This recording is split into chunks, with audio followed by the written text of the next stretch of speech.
Everyone has a story. Every story has a beginning, a legacy of diligence, strength, faith, and perseverance. This is our story, our beginning as the Sharrock family. Our story begins back in the days of slavery in the 1820s, in a small town by the name of Woodville in Bertie County, North Carolina. On January 1st, 1829, our earliest documented relatives are three siblings, Simon, Edith, and Esau, and they are sold by Thomas Early to Mary Sharrock for $550. The receipt of their sale reads as follows. Thomas Early of Hopkins County and State of Kentucky, for and in consideration of the sum of $550 paid by Mary Sharrock of the County of Bertie and State of North Carolina, the receipt whereof is hereby acknowledged, and himself therewith fully satisfied hath bargained and sold, delivered unto the said Mary Sharrock, the three negroes, one boy by the name of Simon, about 11 years of age, and one girl by the name of Edith, about 7 of age, and one boy about 3 years of age by the name of Esau, is to have and hold the said negroes, Simon the elder, Edith and Esau, to the fair Mary Sharrock and her heirs forever, as signed, sealed, and delivered in the presence of Whitmell T. Sharrock, State of North Carolina, Bertie County Court, February term 1829. This bill of sale from the Thomas Early to Mary Sharrock was acknowledged in open court by the said Early in order to be registered. How scary it must have been to been sold off so young, especially without their parents. One must wonder who took care of them, who nurtured our family. Documentation shows the Sharrocks were not big slave owners, so I imagine the slaves were close-knit and took care of the three youngsters. The Sharrock plantation is situated on 2,000 acres of rural land, with a few family homes, farmland, and slave quarters.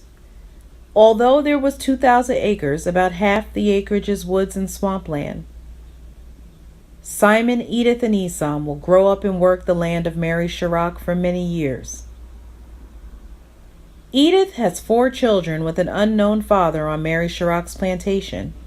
Their names are Jane Sharrock, Charles Sharrock, Judith Sharrock, and Anne Sharrock, all born into slavery.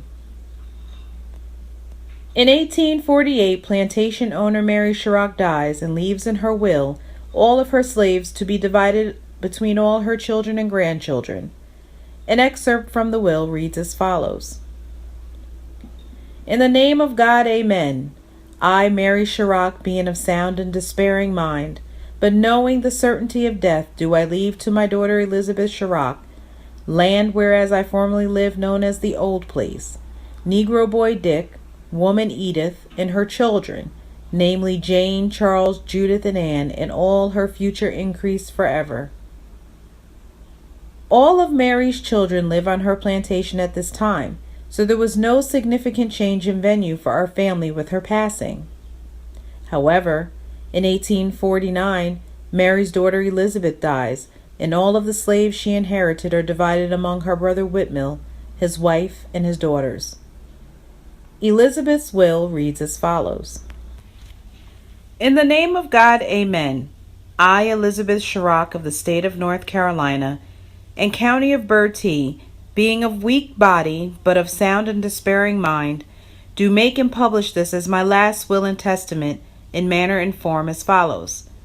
I give my niece, Sarah W. Sharrock, daughter of Whitmell T. Sharrock, one Negro boy named Charles.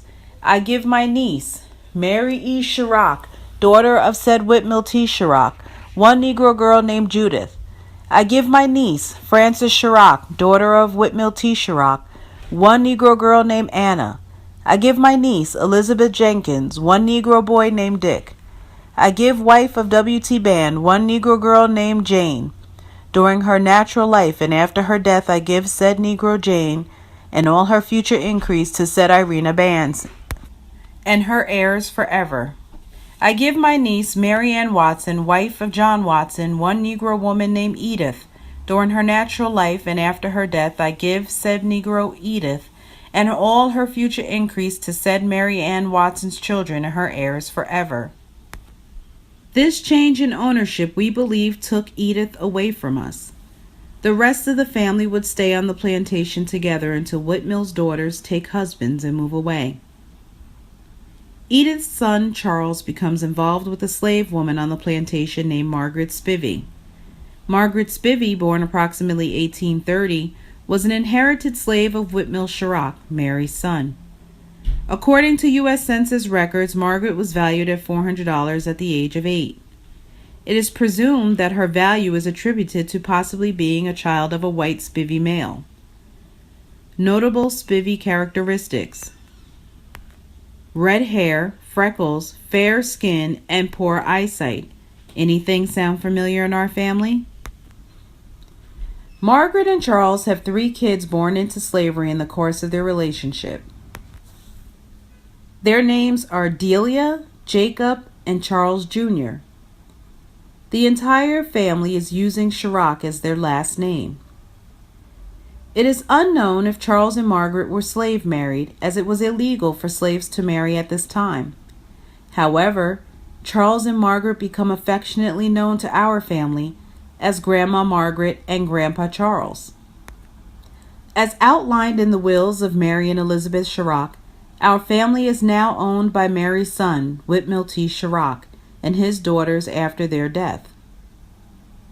In 1856, Whitmill Sharrock purchases 1,180 acres of land in Windsor, North Carolina for $10,500. The property is comprised of a main house, 11 slave quarters, large swampland, and woods. At the time of his purchase, Whitmill is recorded to have 36 slaves, including our family. It is speculated that one of the quarters is an infirmary and another a communal kitchen. This house, its inhabitants, and slaves were photographed and can be seen on the cover of a book entitled Bertie County and Eastern Carolina History. And yes, one or more of the slaves in the picture is our family. In 1871, Grandpa Charles is taken away from the Sharrock plantation to Tennessee with Whitmill's daughter Sarah and her husband Samuel Gill. Remember, Sarah inherited Grandpa Charles from her Aunt Elizabeth. Although Grandpa Charles is taken away from the family, his name has been passed down for several generations, starting with Grandpa Charles' son, Jacob's son, and Jacob's grandson, and many more of our family today. Through our research, we discovered that Samuel Gill, Grandpa Charles's new slave master, is murdered in Tennessee.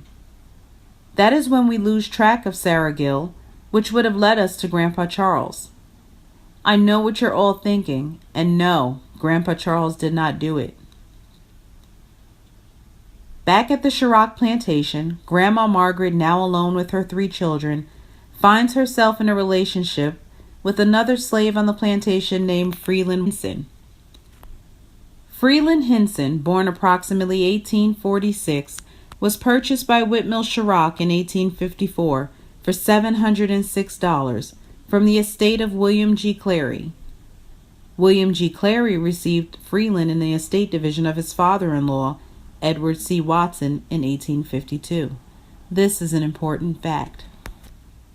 As the Civil War begins in 1861, times are very unsure, especially for our people.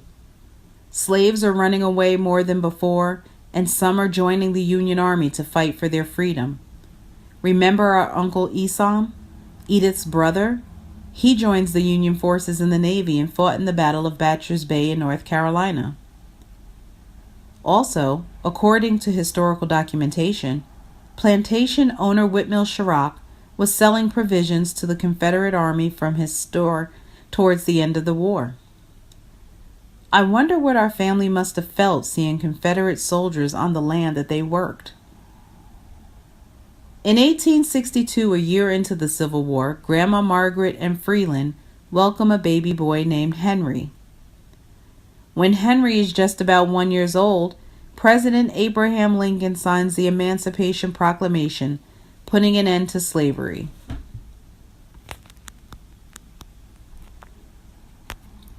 Freeland and Margaret will raise Jacob, Charles, and Henry on Whitmill Sharrock's plantation, After the war, some former slaves stayed on as sharecroppers at the plantations where they had lived and worked. Such appears to be the case at Whitmill T. Sharrock's plantation. On August 9, 1865, Whitmill T. Sharrock contracts several former slaves to work on his farm for various rates of pay. According to records, Whitmill was a sought-after employer, as former slaves of other plantations were trying to work for him. The work agreement signed by the former slaves reads as follows. This is to certify that we have agreed to hire ourselves to Whitmill T. Sharrock from the 1st of June 1865 to the 25th of December 1865 for the following prices. Simon, Ellick, Freeland, and Daniel, 10 barrels of corn. Pete, Tom, Turner, and Davis, $5.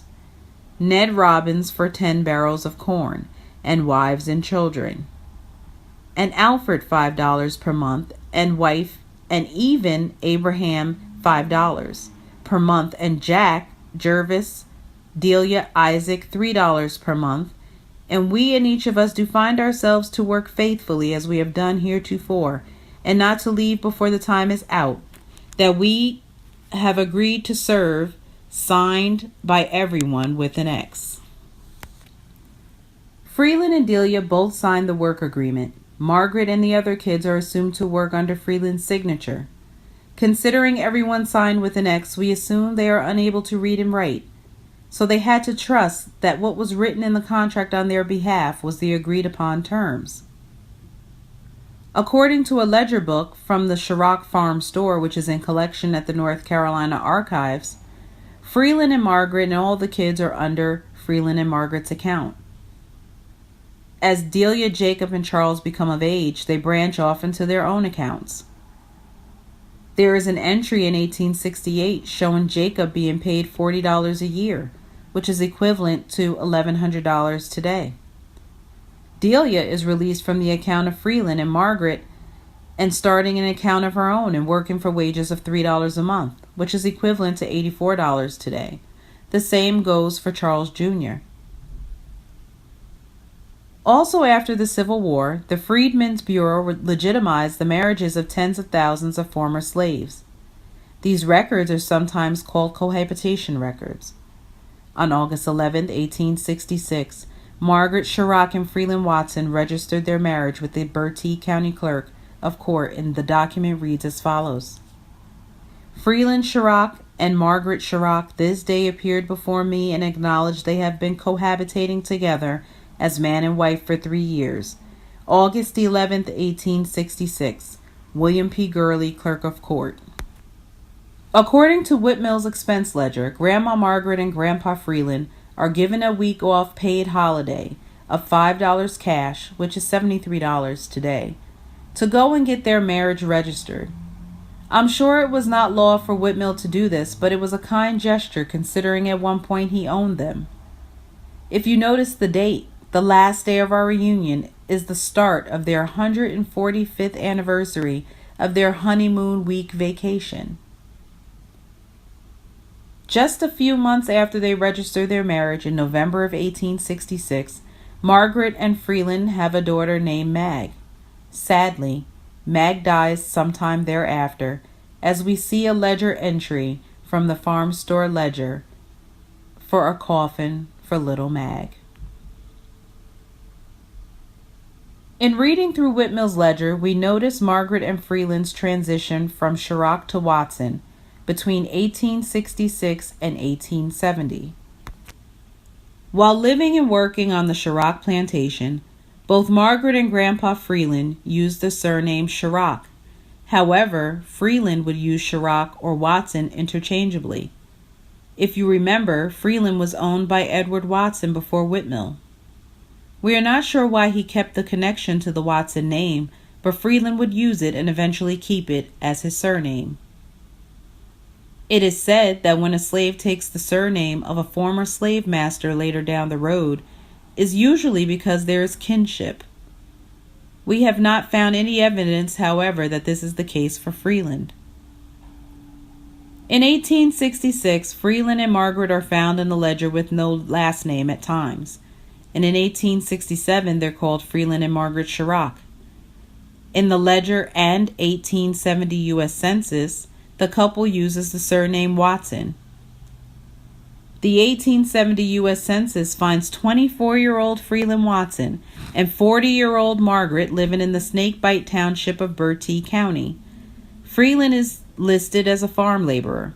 Margaret is keeping house. Living with Freeland and Margaret are their 3 boys, 14-year-old Jacob, 12-year-old Charles, and 8-year-old Henry. All are going by the surname of Watson. Freeland, Margaret, Jacob, Charles, and Henry Watson live 4 doors down the road from farmer and former slave owner W.T. Sharrock. As Margaret and Freeland's kids grow up and work, they begin to marry and start families of their own. All the kids are born free. According to Delia's marriage license, she took the surname Sharrock. Delia married Winston Bazemore and had 5 children. Their names are Mag Bazemore, Eller Bazemore, John Bazemore, and Winston Bazemore Jr. Charles, also going by Sharrock, marries Hester Pugh and has 2 children, Willie Sharrock and Edward Sharrock. Henry, who goes by Watson only, marries Jane Brown and had 2 children, Henry Watson Jr. and Victoria Watson. Jacob, using the surname Sharrock, marries Lydia Thompson, and they have 3 children, Henry Sharrock, John Daniel Sharrock, who goes by Daniel, and John Watson Sharrock, who goes by Watson as his first and last name sometimes.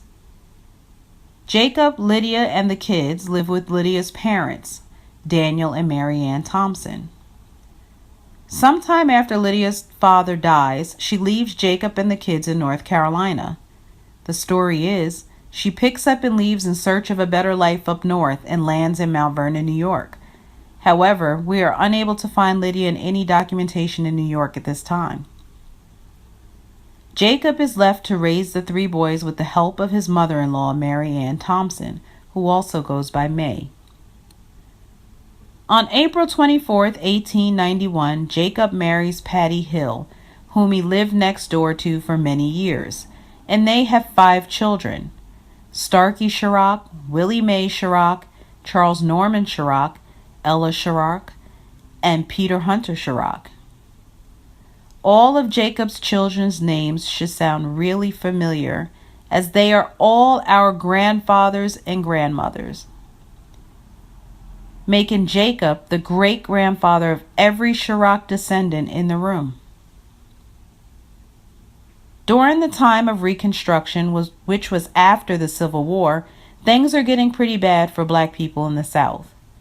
In 1879, a movement called the Black Exodus occurs, which is when Black people leave the South to escape the horrific racial violence and oppression to build a better life. However, our family does not leave. I wonder if they stay to save enough money to reroute the whole family, or do they refuse to be ran out of the place they call home? Whatever the reason, our family stays in Bertie and continues to grow and prosper despite the current climate. According to Bertie County deed records, a few were able to purchase property. In 1906, John Watson purchased a lot with a house in Lewiston, North Carolina. In 1914, Grandpa Jacob and Patty Sharrock purchased a piece of property in Lewiston, Woodville, North Carolina. Our family continues to grow, work diligently, and stick together. Grandpa Jacob's kids become of age and start families of their own. In looking at the census records of this time, at least 2 or more of the families will live in dwellings next to each other, I'm sure to support one another. In about 1921, the roots of our family tree leave North Carolina to head north to build a better life. Everyone initially lands in New York in the village of Ossining. First to leave are Grandpa Jacob's kids. A couple of years later, Grandpa Jacob, Grandma Patty, and Great-Grandma Mary Ann Thompson, his mother-in-law from his first marriage.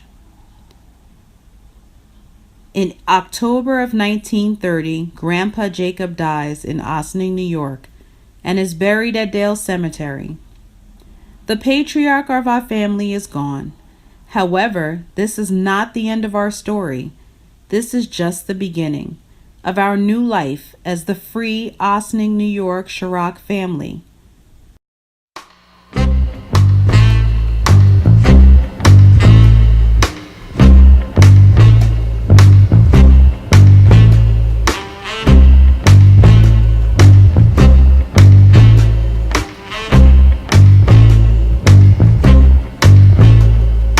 Brown-skinned girl on the other side of the room,